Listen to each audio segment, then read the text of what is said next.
changer la couleur de la nuit. Et si on jouait au jeu du magicien et de la magicienne demande Sandro. Oh oui, répondirent en chœur Sarah et Nina. Les trois frères et sœurs sont inséparables et ils aiment plus que tout se raconter des histoires le soir ou jouer à des jeux avant de s'endormir. Bien sûr, il ne faut pas faire trop de bruit, car alors papa et maman risquent d'arriver et de se fâcher. Mais bon, en parlant tout bas, personne ne doit les entendre. Le jeu du magicien et de la magicienne, c'est simple. Il faut dire ce qu'on ferait si on était un magicien ou une magicienne. Et bien sûr, avec la magie, on peut tout faire. Sarah, Nina et Sandro commencent donc à réfléchir. Et c'est Sarah qui se lance. Moi, dit-elle, si j'étais une magicienne super puissante, je changerais la couleur de la nuit. Ah oui, carrément, s'étonnèrent son frère et sa sœur. Et pourquoi? C'est simple, répond Sarah, parce que je n'aime pas le noir de la nuit. Ça me donne d'horribles cauchemars. Alors, tu voudrais que la nuit soit de quelle couleur? Demande Nina. Rose. Comme ça, je suis sûre et certaine que je ferai de jolis rêves. Mais pas rose bonbon, loin. Non, rose comme du lait à la fraise. Dans mes rêves, tout serait rose. J'enfilerai mon tutu et mes ballerines roses. Et je me transformerai en danseuse étoile. Un grand flamant rose viendrait me chercher pour me déposer sur un nuage moelleux, tout rose. Et je danserai toute la nuit avec lui. Le matin, je me réveillerai, le teint rose et frais. Ah, voir la nuit en rose, comme ce serait merveilleux, s'exclame Sarah. Moi, dit Sandro, je préférerais que la nuit soit bleue, un beau bleu vert comme la mer. Dans mes rêves, je serais le capitaine d'un bateau qui voguerait sur les vagues du ciel. Je naviguerai toutes les nuits pour découvrir de lointains pays. Et au petit matin, je me réveillerai heureux et fier d'avoir vécu de si belles aventures. Une nuit bleue, comme ce serait fabuleux. Moi, je préférerais que la nuit soit jaune, dit Nina, au lieu de se coucher sur la mer. Le soleil étendrait ses rayons pour s'allonger dans le ciel. Dans mes rêves, tout serait jaune. Je courrais dans des champs de blé et je ferais des bouquets de fleurs jaunes pour maman. Le matin, je me réveillerais avec le parfum des fleurs. Une nuit jaune, ce serait tellement gai, ajoute Nina, le visage rayonnant de bonheur. À force de discuter, la nuit est tombée. Ni rose, ni bleu, ni jaune, mais bien noir. C'est alors qu'une étoile filante apparaît dans le ciel. Mais si on changeait la couleur de la nuit, on ne verrait plus les étoiles. Ce serait trop triste, s'exclame Nina. Tu as raison, répond Sandro. Alors, ne changeons rien. Le noir, c'est la couleur qui réveille les étoiles. Et comme si les astres les avaient entendus, une pluie d'étoiles filantes illumine d'un coup le ciel. Cette nuit-là, Sarah, Nina et Sandro virent de doux rêves pailletés aux couleurs de la nuit étoilée. Le chat Beauté.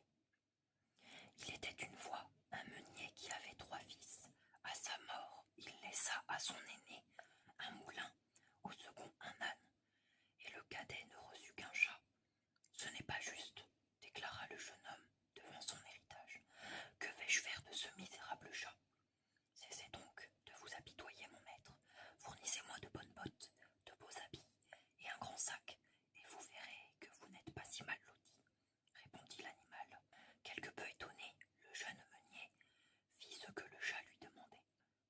Le chat Beauté, son sac sur le dos, se rendit à l'orée de la forêt. Il s'allongea sur le sol, avec le sac grand ouvert, et attendit. Bientôt, un lapin curieux s'approcha et se fit prendre au piège. Tout fier, le chat Beauté se rendit chez le roi et lui dit « Sire, voilà un lapin que vous envoie mon maître, le marquis de Carabas, avec ses plus sincères respects. » « Dis à ton maître que je le remercie bien et que son cadeau me fait grand plaisir, » répondit le roi. Un jour, le chat Beauté apprit que le roi et sa fille allaient se promener au bord de la rivière. Il dit à son maître « Si vous suivez mes conseils, votre fortune est assurée.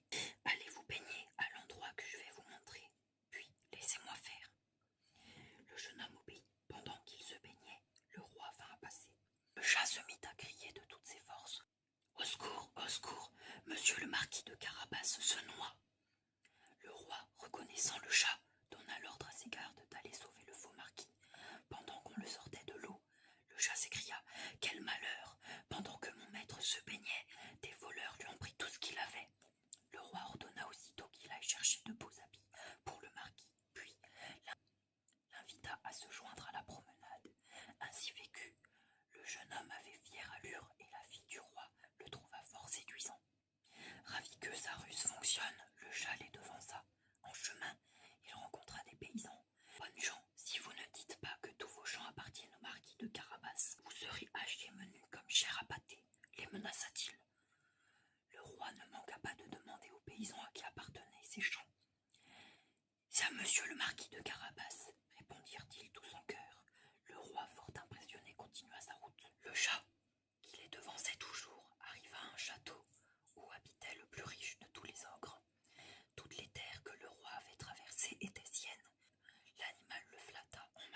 messire, que vous aviez le don de vous changer en toutes sortes d'animaux, par exemple en lion. En effet, répondit l'ogre, voyez vous-même. Et aussitôt, l'ogre se métamorphosa en un féroce lion, toutes dents et toutes griffes dehors. Et sauriez-vous vous changer en une minuscule souris, renchérit le chat. Le lion devint une toute petite souris, que le chat avala aussitôt. À cet instant, le roi et sa suite arrivèrent aux abords du château. Le chat, qui les attendait fièrement, leur dit « Vous êtes les bienvenus dans le château de monsieur le marquis de Carabas. » « Comment » s'écria le roi, « ce château si somptueux vous appartient ?» Charmé des qualités et de la fortune du marquis, le roi lui offrit la main de sa fille, que le jeune homme s'empressa d'accepter. Le chat botté, devenu un grand seigneur, resta auprès de son maître et ne courut plus après les souris que pour se divertir. Le cheval enchanté. Le roi de Perse recevait le premier jour de l'an tous ceux qui voulaient le voir. Une année, un vieil indien lui présenta un cheval volant mécanique, pouvant transporter au bout du monde son cavalier. Firouz, le fils du roi, bondit en selle pour essayer ce cheval et s'envola. « Misérable » s'écria le roi, « tu n'as pas expliqué à mon fils comment faire pour revenir. » Jeta l'inventeur en prison. Le prince, survolant monts et vallées sur sa monture, vit un splendide palais et se posa non loin. La nuit venue, il s'approcha. Par une fenêtre, il vit une ravissante jeune fille endormie, que la brise réveilla. « Qui êtes-vous » demanda-t-elle surprise. « Je suis Fleur de Lune, la fille du roi du Bengale. »« Moi, je suis Firouz, le fils du roi de Perse, » répondit-il. « Vous semblez épuisé, dit la princesse. Restez ici vous reposer. » Ils parlèrent longuement, et Firouz, tombé amoureux de la princesse, lui déclara au matin « Mon vœu le plus cher est que vous veniez au royaume de mon père pour devenir mon épouse. » Fleur de Lune accepta, et les deux jeunes gens montèrent sur le cheval mécanique sans prévenir personne. Le roi de Perse, tout joyeux de voir revenir son fils avec sa belle fiancée, fit préparer un grand banquet de noces. Il libéra l'inventeur qui, pour se venger, attira la princesse sur la terrasse du palais, la poussa sur le cheval mécanique et disparut avec elle dans les airs. Apprenant cela, le prince Firouz, désespéré, s'élança à sa recherche. Cependant, le vieil indien et la princesse, arrivés dans le royaume du Cachemire, se posèrent dans une forêt. « Restez ici, dit l'inventeur, je vais chercher à manger. » Le roi du Cachemire, qui chassait dans cette forêt avec son escorte, entendit pleurer la princesse. Elle le supplia de la délivrer du misérable qui l'avait enlevé. Et quand l'homme revint, les chasseurs le tuèrent. Le roi invita la belle princesse au palais, et y firent aussitôt porter le cheval mécanique. Il donna pour Fleur de Lune de grandes fêtes et voulut l'épouser, mais elle ne pensait qu'au prince Firouz. Alors le roi menaça de la garder prisonnière si elle le refusait comme mari. La princesse feignait donc d'être gravement malade, et aucun des médecins appelés ne put la guérir. Entre-temps, le prince Firouz, arrivé dans le pays, entendit parler de la malheureuse princesse. Firouz alla voir le roi habillé en médecin et, muni d'une fausse barbe, lui dit pouvoir guérir la princesse. Laissé seul avec elle, il ôta sa fausse barbe et lui expliqua son plan pour s'enfuir. Puis, Firouz dit au roi « Le cheval a jeté un sort à la princesse, qu'on le porte sur la grande place et qu'on y dresse un bûcher. Je brûlerai le cheval pour briser le maléfice et la princesse sera guérie. » Le roi exécuta les ordres et Firouz alluma le bûcher avant d'y lancer de la poudre noire en prononçant des paroles magiques. Il fit vite monter la princesse sur le cheval. Le roi du Cachemire, stupéfait, vit le cheval mécanique s'élever au-dessus de la fumée, emportant Firouz et Fleur de Lune vers la liberté et le bonheur. La princesse au petit pois. Il était une fois un prince qui cherchait désespérément une princesse, mais pas n'importe laquelle. Il désirait une véritable princesse. Seulement voilà comment être sûr qu'une princesse est une vraie princesse. Le prince fit le tour du monde et rencontra des centaines de princesses, mais à chaque fois, elles avaient un défaut. L'une avait les pieds qui sentaient mauvais, une autre disait des gros mots, et une autre encore se conduisait comme un garçon manqué. Elle ne pouvait certainement pas être de vraies princesses.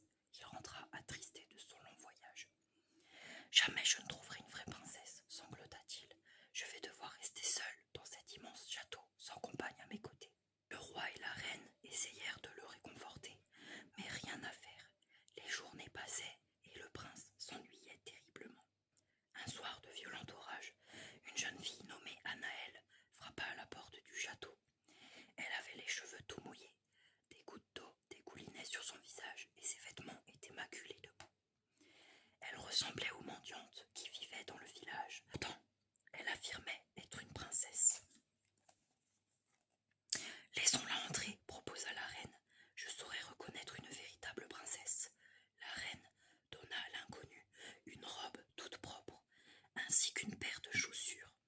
Elle lui fit préparer une chambre. Pendant le repas, le prince ne quitta pas Anaël des yeux. À la tombée de la nuit, la reine mit discrètement un petit bois sur le sommier de l'invité. Elle le recouvrit soigneusement de 20 matelas, puis de 20 édredons. Nous verrons bien si c'est réellement une princesse, ricana-t-elle avant de sortir de la chambre d'Anaël. Le lendemain matin, la reine se leva la première et attendit que la jeune fille se réveille. « Avez-vous bien dormi, ma chère ?» lui demanda-t-elle. « Très mal, j'ai le dos meurtri. Ce lit est très inconfortable. » La reine décréta qu'il s'agissait d'une vraie princesse, car seule une jeune fille de sang royal pouvait avoir la peau aussi sensible. Le prince lui demanda alors de l'épouser. Ils vécurent heureux et eurent beaucoup d'enfants. Le petit bois, quant à lui, fut exposé dans un musée où l'on peut encore l'admirer si personne ne l'a volé. La princesse et la grenouille. Il était une fois un roi dont les filles étaient toutes d'une grande beauté. Mais la plus jeune était si belle que même le soleil s'en émerveillait chaque jour. Souvent, la princesse allait s'asseoir au bord de la fontaine. Pour se distraire, elle lançait en l'air une boule d'or, puis la rattrapait. Il arriva qu'un jour, la boule d'or tomba dans l'eau de la fontaine. La fille du roi se mit à pleurer. Entre deux sanglots, elle entendit une voix. « Mais qu'as-tu donc, jolie princesse, à pleurer si fort ?» La jeune fille aperçut un crapaud dont la vilaine tête sortait de l'eau. « Ah, c'est toi, vieux barboteur, dit-elle, ma boule d'or est tombée dans l'eau. »« Ne pleure plus, dit le crapaud, je peux y remédier, mais que me donneras-tu en échange ?»« Tout ce que tu voudras, cher crapaud, mes robes, mes perles, mes bijoux, même ma couronne d'or. » Le crapaud répondit. « Je n'ai pas envie de tout ça, donne-moi seulement ton affection. Accepte-moi comme compagnon de jeu. J'aimerais m'asseoir à côté de toi à table, manger dans ton assiette d'or, boire dans ton verre et dormir dans ton petit lit. Si tu me promets tout cela, je plonge et te rapporte ta boule d'or. »« Je te promets tout ce que tu veux, va vite la chercher. » Mais elle pensait, ce pauvre crapaud a perdu la tête, lui qui passe tout son temps dans l'eau à coasser. Comment pourrait-il tenir compagnie à une princesse comme moi ? Fort de cette promesse, le crapaud plongea et rapporta la boule d'or. La princesse, toute joyeuse, ramassa son jouet et s'enfuit en courant. « Attends-moi !» cria le crapaud, mais la princesse ne prêtait aucune attention à ses cris. Elle rentra au palais de son père et oublia le crapaud. Le lendemain, comme elle était à table avec le roi, quelque chose monta le grand escalier de marbre. Arrivée en haut, la chose frappa à la porte et cria « Fille du roi, la cadette, ouvre-moi !» Quand la princesse ouvrit et vit le crapaud, elle claqua vivement la porte et reprit sa place à table en tremblant. Le roi s'aperçut de son malaise et lui demanda « Mon enfant, de quoi as-tu peur ? Y aurait-il derrière la porte quelque géant qui voudrait t'enlever ?»« Non, mon père, répondit la princesse. Ce n'est pas un géant, mais un affreux crapaud. Que te veut-il donc ? Demanda le roi très étonné. Hélas, mon père, gémit la princesse. Je suis allée hier jouer au bord de la fontaine. Ma boule d'or est tombée dans l'eau. Je pleurais tellement que ce crapaud a plongé pour me la rapporter, en me faisant promettre de l'accepter comme compagnon de jeu.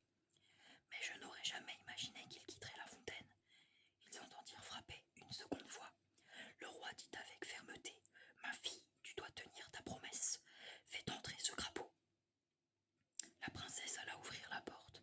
Le crapaud la suivit jusqu'à la table et lui dit « Porte-moi pour que je puisse m'asseoir à côté de toi. » La princesse hésitait. « Fais ce que dit ce crapaud, » cria son père. Et le crapaud sauta sur la table. « Approche ta petite assiette d'or et mangeons ensemble. » La princesse s'exécuta à contre-cœur. Le crapaud se régala, tandis que la princesse pouvait à peine avaler une bouchée. « J'ai si bien dîné que je me sens un peu fatigué, dit le crapaud. Emmène-moi dans ta chambrette et prépare-nous ton petit lit de soie. Il est temps d'aller nous coucher. » La princesse se mit à pleurer. Elle avait peur de ce vilain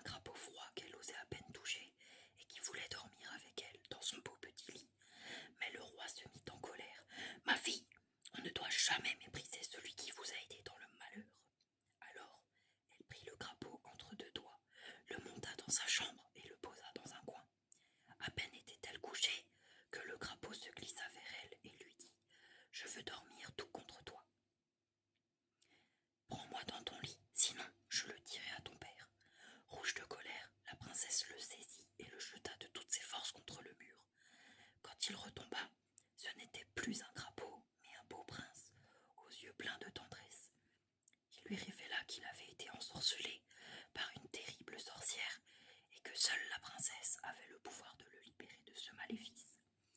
Celle-ci en tomba immédiatement amoureuse. Avec l'accord du roi, le prince épousa la princesse et lui promit de l'emmener dès le lendemain dans son royaume. Qu'on est bien chez soi.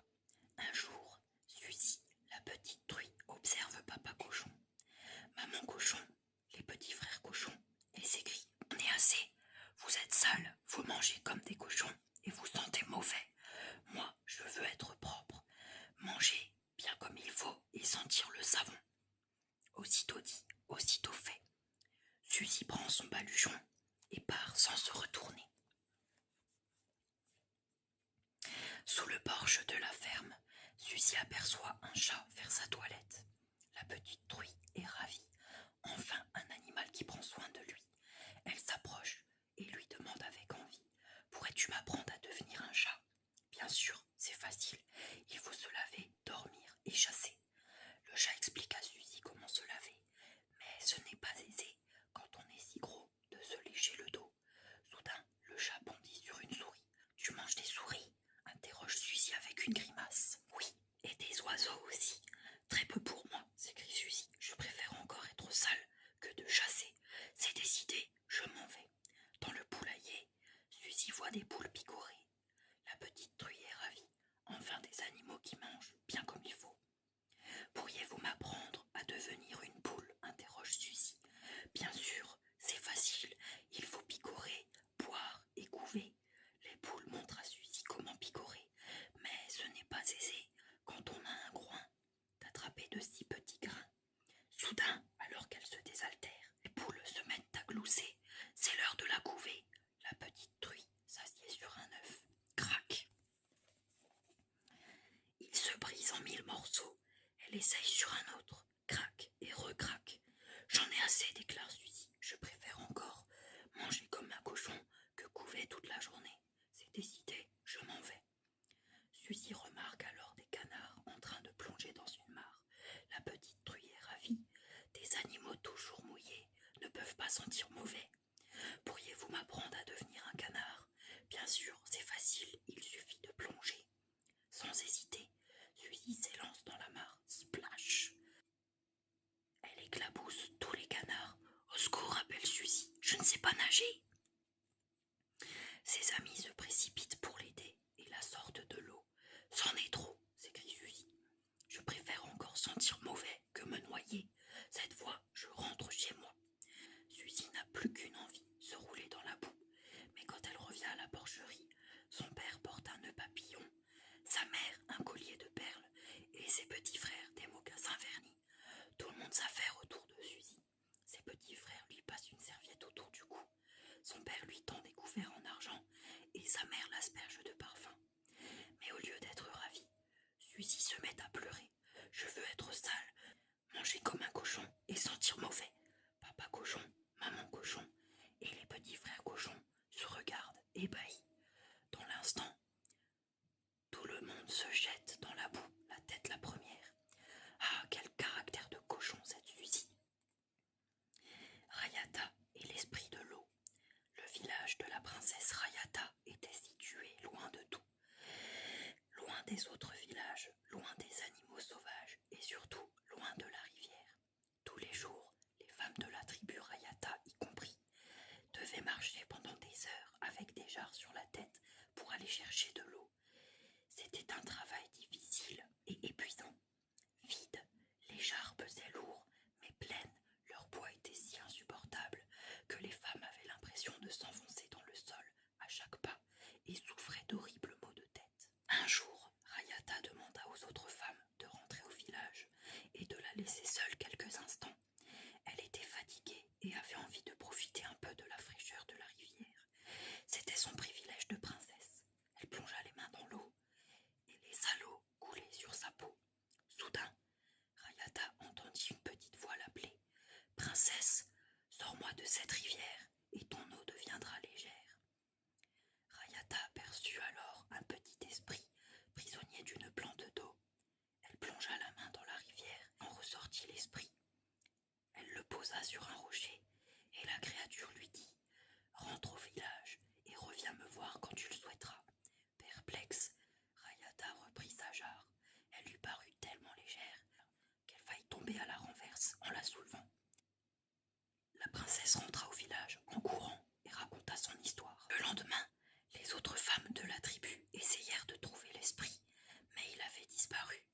Ce n'est pas juste, maugréait-elle. Rayata a tous les privilèges, même celui de ne pas sentir le poids de l'eau. Pour faire taire ses commérages, la princesse proposa aux femmes de porter leur eau. Mais comme elle ne pouvait pas porter toutes les jarres en même temps, elle faisait désormais plusieurs allers-retours dans la journée. En réalité, elle ne faisait plus que cela, aller et venir à la rivière pendant que les autres femmes se reposaient. La princesse tenta de rappeler l'esprit. Aussitôt, celui-ci apparut. « Je voudrais que l'eau me pèse à nouveau, demanda Rayata. Finalement, j'étais plus tranquille avant. Pour cela, expliqua l'esprit, il faudrait me refaire prisonnier.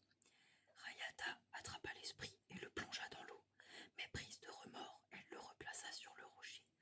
Aussitôt, le petit esprit se changea en un magnifique jeune homme, beau et souriant. Une sorcière m'avait jeté un sort, expliqua-t-il. Il fallait qu'une jeune femme soit, par 2 fois, gentille avec moi pour l'annuler. Rentrons au village, je vais t'aider à porter tes jarres.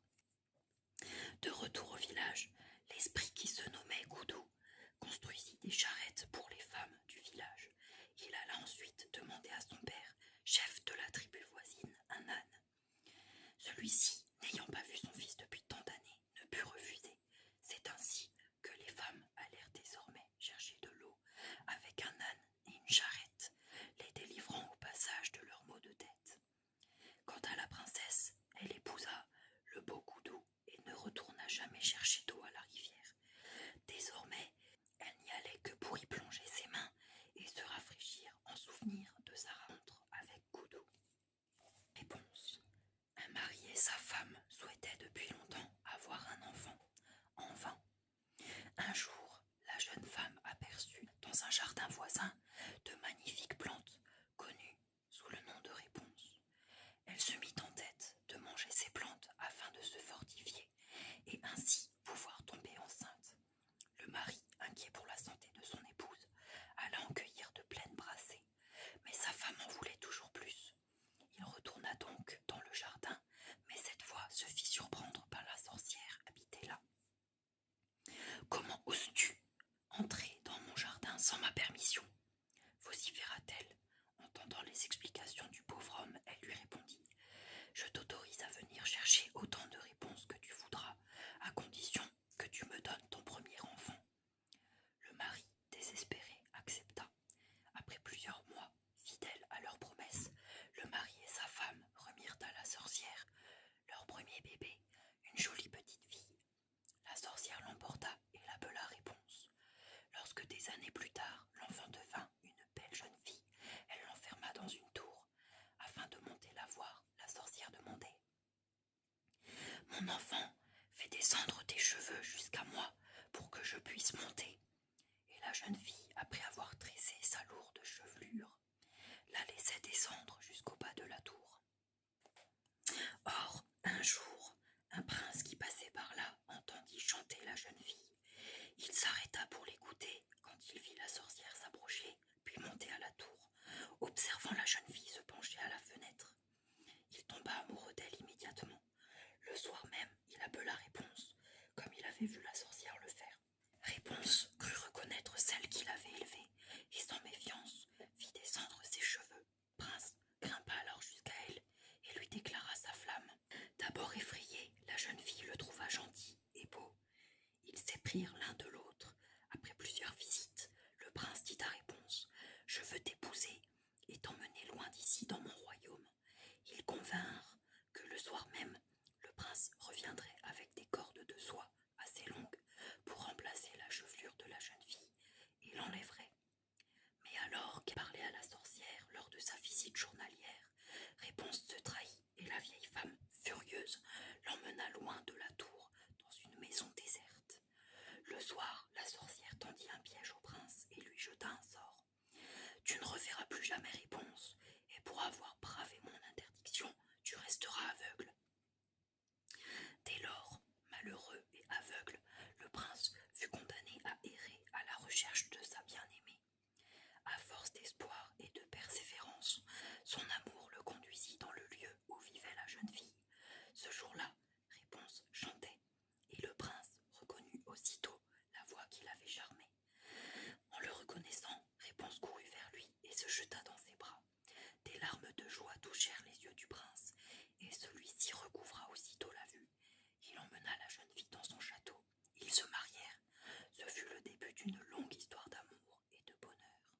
dieu éléphant. Farid était un enfant pauvre de Bénarès et n'allait pas à l'école, à son grand désespoir. Son seul trésor était une petite statuette de Ganesh, le dieu hindou, au corps d'enfant et à la tête d'éléphant, que son grand-père lui avait donné avant de mourir. Cette statuette représentait Ganesh, assis sur des coussins en train de manger de petites pâtisseries. À côté du dieu éléphant figurait un petit rat avec une selle. C'était la monture de Ganesh. Ensemble, l'éléphant massif, puissant et réfléchi, et le petit rat rapide et malicieux trouvaient toujours la solution à tous les problèmes. C'était du moins ce que les hindous pensaient, et Farid aussi. Tous les matins, après avoir préparé à manger à sa mère, Farid partait sur les bords du Gange, où il passait sa journée à vendre des babioles aux touristes. Le soir, quand il revenait de son travail, son premier geste était d'aller retrouver sa statuette qu'il cachait à l'intérieur de son oreiller et de la prier d'exaucer ses vœux. Son souhait le plus cher était de gagner la somme d'argent qui mettrait sa mère à l'abri du besoin et lui permettrait d'aller à l'école. Un soir que Farid fouillait, comme d'habitude, dans la paille de son oreiller, il pâlit et sa bouche devint toute sèche. Il ne trouvait pas sa statuette. Affolé, il demanda à sa mère si quelqu'un était venu, mais comme elle était alitée toute la journée, elle lui répondit qu'elle n'avait vu personne. Ce soir-là, Farid s'endormit en pleurant. Pourtant, au milieu de la nuit, une drôle de sensation le réveilla. Il alluma une bougie et aperçut un rat. Son premier mouvement fut de vouloir le tuer. Il sauta sur ses pieds, courut après lui, mais tout à coup, Farid fit le rapprochement. Ganesh et sa monture. Le rat courait en se retournant de temps en temps, comme s'il l'attendait. Farid arriva sur les bords du Gange, où le rat s'arrêta, sur une des marches qui descendait vers l'eau. L'enfant baissa les yeux. Il y avait un portefeuille rempli de billets. Le lendemain matin, Farid apporta le portefeuille au commissariat de police. Contacté, le propriétaire du portefeuille, un commerçant de Bénarès, se prit d'affection pour l'enfant et il lui proposa de l'aider dans sa boutique, les jours où il n'y avait pas d'école. Le soir suivant, doigts de fée. Dans la famille de Julia, avoir des doigts de fée, c'était comme avoir un nez, des yeux et une bouche. En effet, il n'y avait rien d'extraordinaire à avoir des doigts de fée dans une famille de fées. L'inverse, en revanche, eût été plus embêtant. Et justement, c'était le problème. Julia avait tout, sauf des doigts de fée. Quand elle avait accompagné sa grand-mère pour apprendre le métier, cela avait mal tourné. C'est pourtant simple, lui avait dit cette dernière. Pour faire naître de jolis rêves dans le cœur des enfants, tu dois tapoter les petits fronts du bout des doigts. Julia s'appliqua, mais un de ses doigts ripa et heurta brutalement l'œil droit d'un enfant qui se réveilla en hurlant. Sa grand-mère eut juste le temps de l'asperger copieusement de poudre de sommeil, et elle ordonna à Julia de rentrer à la maison. Pauvre Julia, elle s'en mordait les doigts. C'était un accident, lui dit sa maman. Demain, tu viendras avec moi. Et le lendemain, sa maman, qui était une fée des forêts, l'emmena dans les bois. Tu vois ces arbres, lui dit-elle, c'est simple, il suffit de caresser les branches pour les faire bourgeonner. Après plusieurs tentatives, Julia parvint à grimper sur une branche. Elle était contente, si contente, qu'elle caressa la branche vigoureusement, si vigoureusement que, dans un craquement sec, celle-ci se brisa. Julia se retrouva par terre, la branche à la main. Sa maman fronça les sourcils et récupéra la branche. Elle fit tournoyer le morceau de bois entre ses deux doigts. En prononçant d'étranges paroles, telle une hélice, la branche s'éleva et se rattacha à l'arbre. « Je crois que ça ira pour aujourd'hui, » lui dit sa maman, et elles rentrèrent. Ce soir-là, on pria Julia de se coucher tôt. Un conseil de famille eut lieu. Mère, grand-mère, tante et cousine éloignées furent convoquées. Il fallait bien se rendre à l'évidence. Julia était différente.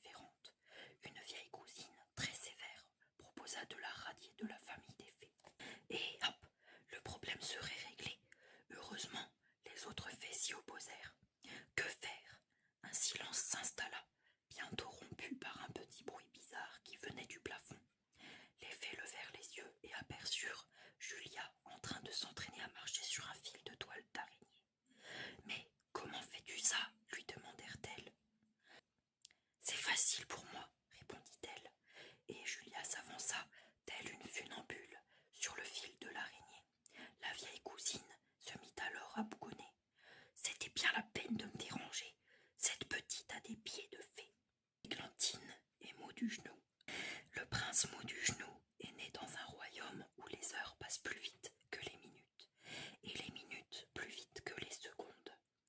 Tout le monde est pressé, tout le monde court. Le roi, son père, court pour visiter ses sujets, court pour remplir des centaines de dossiers, et, le soir, court encore pour déposer sur la joue de son fils endormi un très rapide baiser. La reine, sa mère, court pour essayer des robes à froufrou, court pour faire à ses amis des petits coucous, et, le soir, court encore pour déposer sur l'autre joue de son fils endormi un rapide bisou. Seul le prince mou du genou ne court jamais, bien au contraire, depuis tout petit, il fait tout au ralenti. Le matin, il met 1 heure à se lever, 2 heures à avaler son petit déjeuner et 3 heures à s'habiller. Pour pousser le prince à se dépêcher, le roi et la reine ont placé des minuteurs dans toutes les pièces du palais. Ils lui ont fait avaler des centaines de cachets vitaminés. Ils lui ont même fait porter des bottes de 7 lieues pour le faire avancer. Mais rien n'y fait. Et cela rend le prince bien malheureux. Un soir, alors que tout le château est endormi, Mou du genou sort doucement de son lit. Et, sans même prendre le temps de se changer, ce qui durerait une éternité, quitte en cachette le palais. Il déambule toute la nuit. Le lendemain, il croise un vieux jardinier. « Qui va là, l'ami ?» demande le vieil homme. « Venez avec moi, je vais vous donner de quoi vous habiller et un peu à manger. Vous avez l'air si fatigué. » Mou du genou passe la journée dans une petite cabane en compagnie d'Églantine, la fille du jardinier. Bien sûr, il ne dévoile rien de son identité. Alors, quand le jardinier lui demande s'il a un endroit où aller, Mou du genou répond qu'il n'a ni famille ni amis et qu'il aimerait bien rester ici. Avec le temps, le prince devient un excellent jardinier. Et plus la nature prend son temps, plus il gagne en rapidité. Mou du genou et Églantine sont tombés amoureux. Ils vivent très heureux. Mais quand le vieux jardinier meurt, la jeune femme ne cesse de pleurer. Mou du genou réalise alors à quel point sa propre famille lui manque. Il est temps de révéler la vérité. « Tu as encore une famille ?» annonce-t-il à Églantine. « Je suis Sa Majesté le prince Mou du genou. Mes parents t'aimeront comme leur propre fille. » Les deux amoureux se rendent ensemble au château. Lorsque la reine aperçoit son fils, elle pousse un cri. « Mon enfant, ne pars plus, je t'en prie. Nous t'avons toujours aimé tel que tu étais. » Églantine et Mou du genou acceptent de rester et se marient. Au palais, plus personne ne court, plus personne n'est pressé, car on prend le temps de s'aimer, jusqu'au jour où le prince et la princesse ont un bébé. Une petite fille nommée Castagnette. Très vite, elle apparaît comme une véritable tornade dans ce palais bien apaisé. Court, galope, cavale, sans jamais s'arrêter. Mais ça, c'est une autre histoire. Frérot et Sœurette. Il était une fois un frère et une sœur orphelins qui vivaient misérablement chez leur belle-mère. « Il faut quitter cette maison où on nous déteste, » dit Frérot à Sœurette. C'est ainsi qu'un beau matin, ils s'enfuirent. Le soir venu, épuisés, ils s'endormirent en pleine forêt. À leur réveil, le soleil était déjà haut dans le ciel. « Il fait chaud et j'ai bien soif, » dit Frérot. « Il me semble entendre le murmure d'une fontaine. Allons voir de plus près. » Mais les deux enfants ne se doutaient pas que leur méchante belle-mère, qui avait le pouvoir d'une sorcière, avait ensorcelé toutes les sources de la forêt. Quand Frérot voulut boire au ruisseau, sa sœur entendit l'eau qui chuchotait. « Qui boit dans mon eau sera changé en panthère. »« Surtout ne bois pas !» cria-t-elle à son frère. « Tu vas t'être changé en panthère et tu me dévoreras. » Frérot alla vers une autre source. Celle-là disait « Qui boit mon eau sera changé en loup. » Il résista encore à son envie de boire. Puis, à la fin, n'y tenant plus, il se pencha sur un troisième ruisseau qui susurrait « Si tu bois de mon eau, tu seras changé en fan. » N'écoutant plus l'avertissement, il se mit à boire, et ce qui avait été prédit arriva, il fut changé en un ravissant petit vent. « Ne pleure pas, frérot, je ne t'abandonnerai jamais, » lui dit Sœurette attristée. « Regarde là-bas, cette maisonnette abandonnée. Nous allons nous y réfugier et nous vivrons cachés. » Elle lui confectionna une litière moelleuse et chaque matin, elle partait cueillir de quoi manger dans la forêt. Comme la vie aurait été belle si Frérot avait encore eu son apparence humaine. Un jour, le roi mena une grande chasse à courre dans la forêt. Le son du cor fit bondir de joie le vent. Il supplia sa sœur de le laisser aller voir les chevaux et les chiens.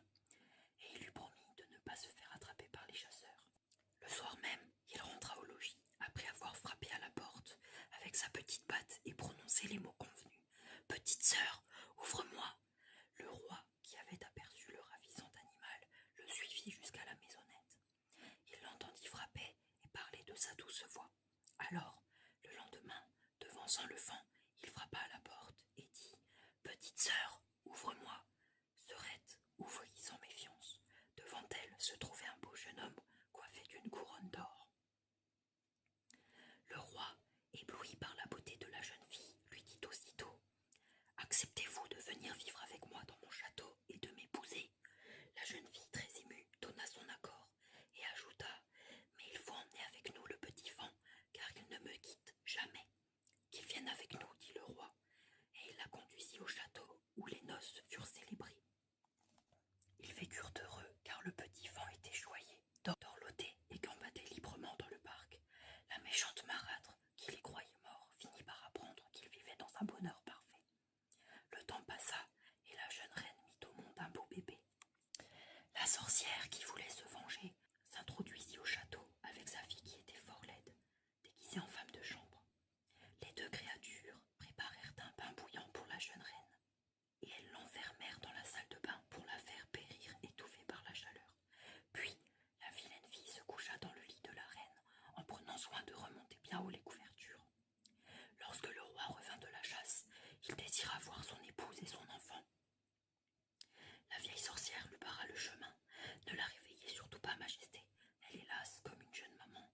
Mieux vaut ne pas la déranger. Le roi se retira, sans savoir qu'une autre femme s'était glissée dans le lit de son épouse. À minuit, une apparition ressemblant à la reine entra dans la chambre. Elle prit le bébé dans ses bras, cajola le petit Fan et disparut. La nourrice, qui veillait près du berceau, éberluée, n'osa rien dire à personne. Plusieurs soirs de suite, l'apparition revint à la même heure et fit les mêmes gestes.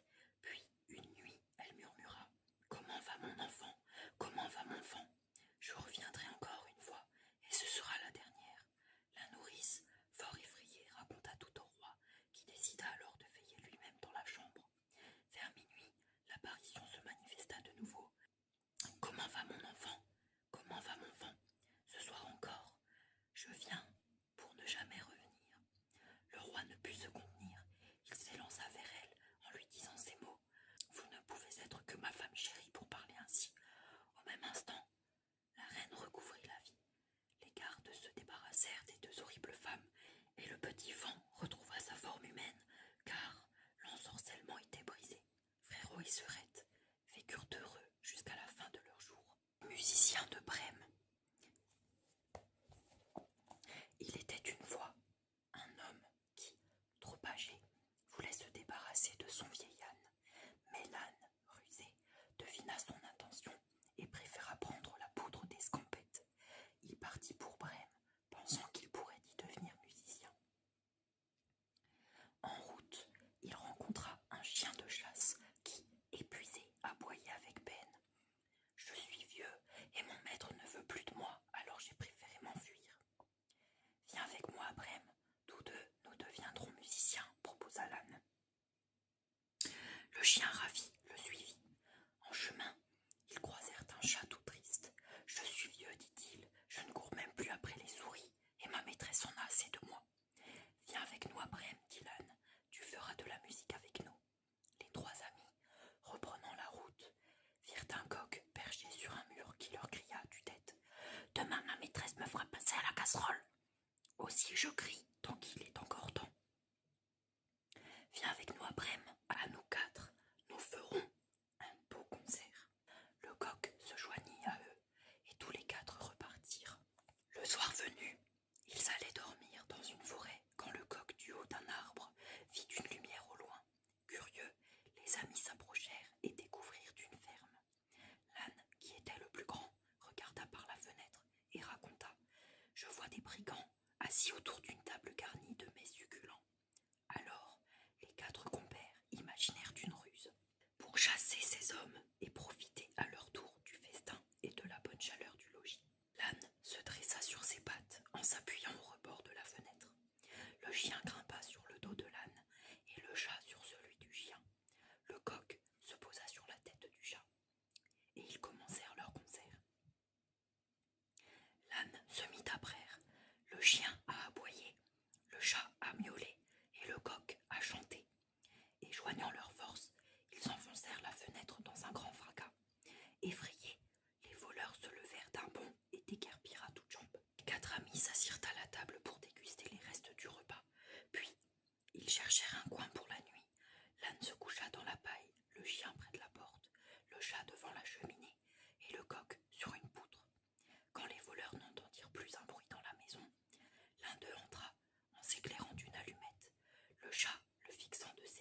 sale et méchante.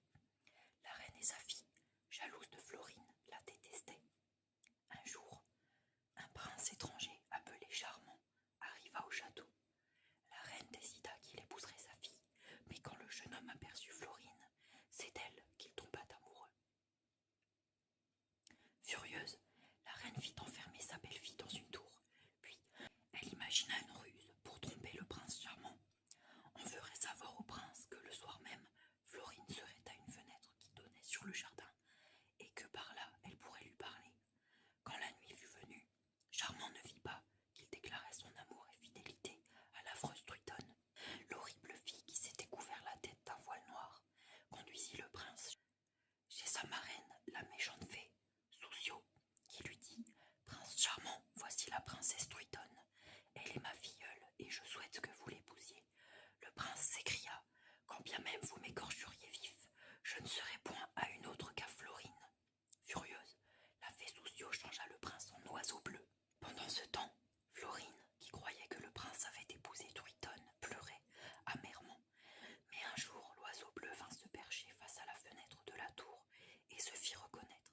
Chaque nuit, Florine et l'oiseau bleu se retrouvèrent pour se parler et se consoler. Mais un soir, la reine qui avait repéré le manège fit attacher des rasoirs aux arbres qui bordaient le château. La nuit venue, lorsque l'oiseau voulut se poser, il se coupa les ailes et les pattes.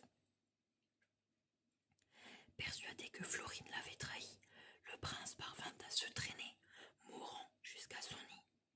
Par bonheur, l'enchanteur que Florine avait envoyé à sa recherche l'aperçut, le soigna et l'emmena chez lui. Pendant ce temps, la reine et sa fille savouraient leur vengeance. Puis, père de Florine mourut. Le peuple réclama la princesse et assaillit le château. Truitonne réussit à s'enfuir chez Soucio. La reine fut assommée et Florine délivrée, fut couronnée. Mais elle ne pensait qu'à retrouver le prince Charmant. Une nuit, elle prit ses bijoux et partit à sa recherche. Pendant ce temps, l'enchanteur était allé trouver la fée Soucio qui lui dit « L'oiseau bleu ne redeviendra le prince Charmant que s'il épouse Truitonne. » L'enchanteur parvint à convaincre le prince d'accepter et ce dernier retrouva son corps. Mais il frémissait d'horreur à l'idée d'épouser l'affreuse Truitonne. Cependant, la nouvelle reine Florine, déguisée en paysanne, parvint un soir aux portes du château de Charmant. Là, elle apprit que le prince, redevenu humain, devait se marier avec Truitonne le lendemain. Se croyant trahie par celui qu'elle aimait, elle pensa mourir. Elle décida plutôt de rencontrer sa rivale. « Madame, si vous m'autorisez à dormir cette nuit au palais, dans le cabinet des échos, je vous donnerai mes bijoux. » Truitonne, ravie de l'aubaine, accepta. Elle ne savait pas que le cabinet des échos se trouvait sous la chambre du prince, et que celui-ci entendait donc tout ce qui s'y disait lorsqu'il était dans son lit. La nuit venue, Florine se lamenta.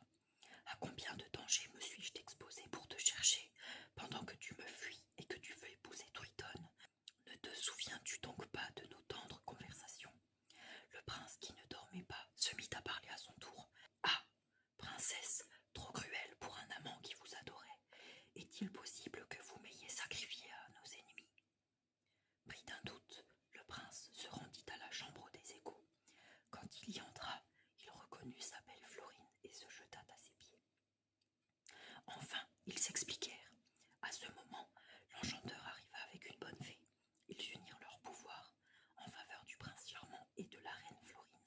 Soucio ne pourrait plus rien contre eux. Dès le matin, on annonça leur mariage dans tout le palais. On imagine leur bonheur après de si longs malentendus. Podane.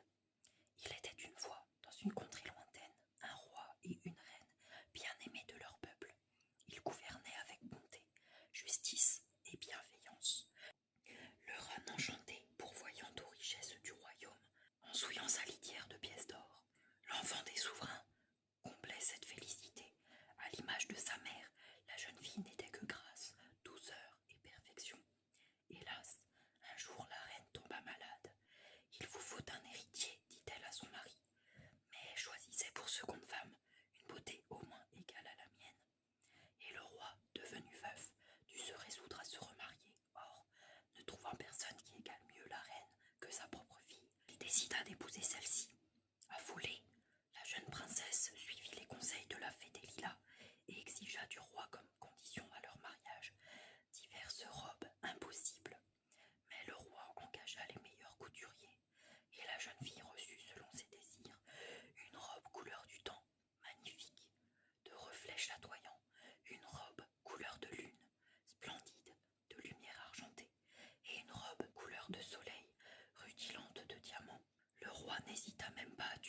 âne enchanté lorsque sa fille en exigea la peau. La princesse n'eut alors d'autre choix que de se sauver.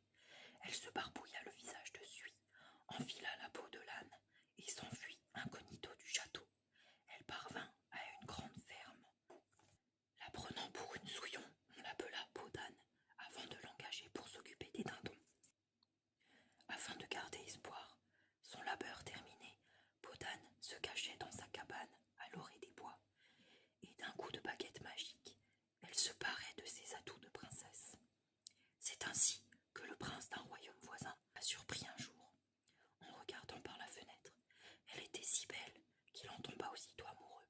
Il demanda qui habitait dans la cabane, mais on lui répondit que seul peau d'âne vivait là. Contrarié, le prince en attrapa la fièvre et finit par réclamer un gâteau confectionné par peau d'âne afin d'en avoir le cœur net. Un valet partit pour trouver peau d'âne qui s'empressa de cuisiner pour le prince, qu'elle aimait en secret.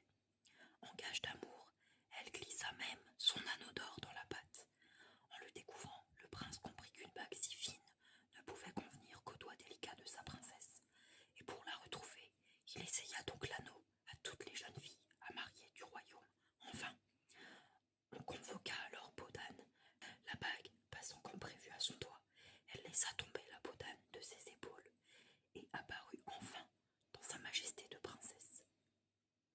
La fée des lilas révéla alors l'identité de sa filleule, et le prince et la princesse se marièrent au cours d'un grand bal auquel le roi veuf, ayant recouvré la raison, se fit une joie d'assister. Peter Pan. Monsieur et Madame Darling vivaient heureux avec leurs 3 enfants, Wendy, John et Michael, ainsi que Nana, leur vieille chienne qui veillait sur les petits comme une nono. Loin de leur paisible maison, Peter Pan habitait au pays des merveilles, une île merveilleuse peuplée de pirates, d'indiens et de sirènes. Vicieux et intrépide, Peter Pan était le capitaine des garçons perdus et avait décidé de ne plus jamais grandir pour pouvoir s'amuser sans répit. Un soir, Peter Pan et son ami la fée Clochette apparurent dans la chambre de Wendy, John et Michael. Réveillant doucement Wendy, l'aînée des enfants, Peter Pan lui demanda « Tu veux bien recoudre mon ombre ?» Elle ne se fit pas prier, et aussitôt Peter Pan retrouva son ombre. Puis, s'adressant aux 3 enfants, il ajouta « Venez avec nous, Wendy pourra veiller sur nous et nous raconter des histoires. Nous allons vivre de grandes aventures ensemble. » Tous sautèrent de joie et acceptèrent la proposition. Un peu de poussière de fée, et les voilà partis. Après un long voyage à planer dans le ciel, ils arrivèrent enfin en vue de l'île. C'était bien le pays imaginaire dont les 3 enfants rêvaient chaque nuit. Mais au milieu des flots, les pirates, commandés par le capitaine Crochet, ennemi juré de Peter Pan, les avaient repérés et leur tirèrent dessus à coups de boulets de canon. Les enfants échappèrent de justesse à l'attaque, mais le capitaine Crochet jura de les retrouver. À leur arrivée dans la maison souterraine des garçons perdus, tout le monde les accueillit chaleureusement. Sur l'île, les enfants vécurent de merveilleuses aventures, jouèrent dans une lagune avec les sirènes, délivrèrent Lys Tigré, une petite princesse indienne, et écoutèrent chaque soir Wendy leur raconter des histoires extraordinaires. Mais le temps passait et leurs parents leur manquaient beaucoup. Alors qu'ils avaient décidé de rentrer, le capitaine Crochet en profita pour les faire prisonniers, sachant bien que c'était le meilleur moyen d'attirer Peter Pan. Peter Pan et tous les garçons perdus abordèrent le bateau pirate et se jetèrent dans un combat effréné avec l'horrible Crochet. Mais les enfants étaient animés d'une telle rage que le capitaine finit par se jeter à l'eau, où le crocodile, qui lui avait déjà avalé une main, fut trop content de ne faire qu'une bouchée du reste.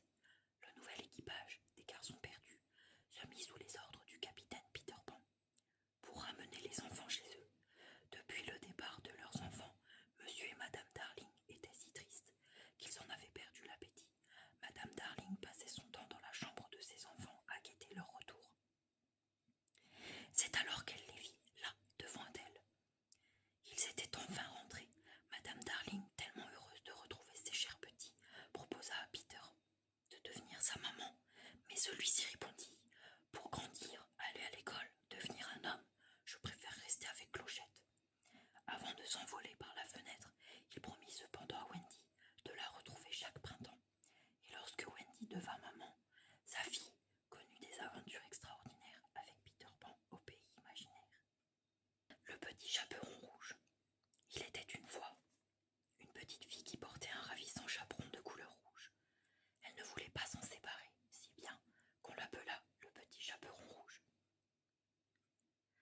au matin, sa maman lui dit: mon enfant, va voir comment se porte ta grand-mère qui est malade. Prends ce panier rempli de galettes et de bon vin chaud. Mais surtout, ne t'arrête pas en chemin et ne parle à personne. Le petit chaperon rouge promit à sa mère de faire bien attention. Puis elle l'embrassa et se mit en route. La grand-mère du petit chaperon rouge habitait dans la forêt, après le village. Sur le chemin, la fillette vit des fleurs magnifiques. Je vais en cueillir pour ma grand-mère, se dit-elle en oubliant les conseils de sa maman. Un loup, caché derrière un arbre, s'approcha. Bonjour, petit chaperon rouge, où vas-tu de si bon matin? Chez ma grand-mère qui est malade, répondit l'enfant. Je lui apporte des galettes et du vin chaud. Le méchant loup eut alors une idée. Et où habite ta grand-mère, mon enfant? Dans la forêt, après le village. C'est une jolie maisonnette, à l'ombre de 3 grands chênes. Le loup pensa: j'aurais bien envie de goûter à la grand-mère et à cette petite fille qui m'a l'air dodue et tendre à souhait. Il dit alors au petit chaperon rouge d'une voix douce: je vois tout à fait où vit ta grand-mère, mon enfant. Je connais un très bon raccourci. Le loup indiqua la route à suivre, et la fillette, ravie, le remercia. Le loup, qui avait en réalité indiqué un faux raccourci à la petite fille, se sauva bien vite et se rendit tout droit à la maison de la grand-mère. Il frappa à la porte. Qui est là? Demanda la grand-mère. C'est moi, le petit chaperon rouge, dit le loup en déguisant sa voix. Ouvre la porte et entre, lui répondit la grand-mère. Le loup entra, se jeta sur la pauvre femme et la dévora. Quelque temps après, le petit chaperon rouge arriva à son tour et frappa. Qui est là? Demanda le loup. C'est moi, grand-mère, ta petite fille. Entre, mon enfant, répondit le loup, caché sous les couvertures, un bonnet de dentelle sur la tête. Lorsque la fillette arriva près du lit de sa grand-mère, elle s'étonna. Oh grand-mère, comme tu as de grandes oreilles, c'est pour mieux t'entendre, mon enfant. Comme tu as de grands yeux, c'est pour mieux te voir, mon enfant. Comme tu as de grandes mains, c'est pour mieux te câliner, mon enfant. Et comme tu as de grandes dents, c'est pour mieux te manger, mon enfant. À ces mots, le loup bondit sur la petite fille, la dévora et s'endormit, repu. Un chasseur qui passait par là entendit des ronflements et se dit: comment se fait-il que la grand-mère ronfle si fort? Intrigué, l'homme entra et vit le loup couché dans le lit. Te voilà donc, canaille, s'exclama le chasseur. Moi qui te cherchais partout, aurais-tu dévoré la pauvre grand-mère? L'homme prit alors des ciseaux et ouvrit le ventre du loup. Quelle ne fut pas sa surprise quand il vit le petit chaperon rouge en sortir, suivi de sa grand-mère. Comme j'ai eu peur, s'écria la petite fille en serrant sa grand-mère dans ses bras. Depuis, elle promit de toujours suivre les conseils de sa maman. Quant au loup, on ne le revit jamais dans le coin. Le petit Pousset, il était une fois un couple de bûcherons très pauvres qui habitaient dans les bois. Ils avaient 7 garçons. Leur dernier fils, le plus rusé de tous, était si petit qu'on l'avait surnommé le petit Pousset. Un soir, le jeune garçon entendit son père dire: hélas, le pain manque, nous ne pouvons plus nourrir nos enfants. Demain, nous les emmènerons ramasser du bois et nous les perdrons. Le lendemain matin, le petit Pousset mit dans ses poches un peu de pain. Il marcha en dernier, en semant des miettes de pain derrière lui. Ainsi, le soir venu, ses frères et lui pourraient retrouver le chemin de la maison. Ils marchèrent si longtemps qu'ils s'endormirent de fatigue, tous les 7, sous un chêne géant, au plus profond des bois. Le père et la mère en profitèrent pour les abandonner. Quand ils se réveillèrent, la nuit était tombée et le petit Pousset leur rendit courage. Ne vous en faites pas, mes frères, suivez-moi, je vais vous ramener à la maison. Malheureusement, les oiseaux avaient mangé toutes les miettes de pain et le petit Pousset ne put retrouver son chemin. Il grimpa alors sur un arbre et vit de la lumière non loin. Il redescendit de l'arbre et guida ses frères devant une très jolie maison. Ils frappèrent à la porte. Qui est-ce? Demanda une femme. Nous sommes 7 frères égarés. Pouvez-vous nous abriter pour la nuit? Hélas, vous êtes devant la maison d'un ogre qui dévore les enfants. Mais nous ne pouvons rester dehors où le danger rôde aussi. Dans ce cas, entrez, je vais essayer de vous cacher.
Petit Pousset.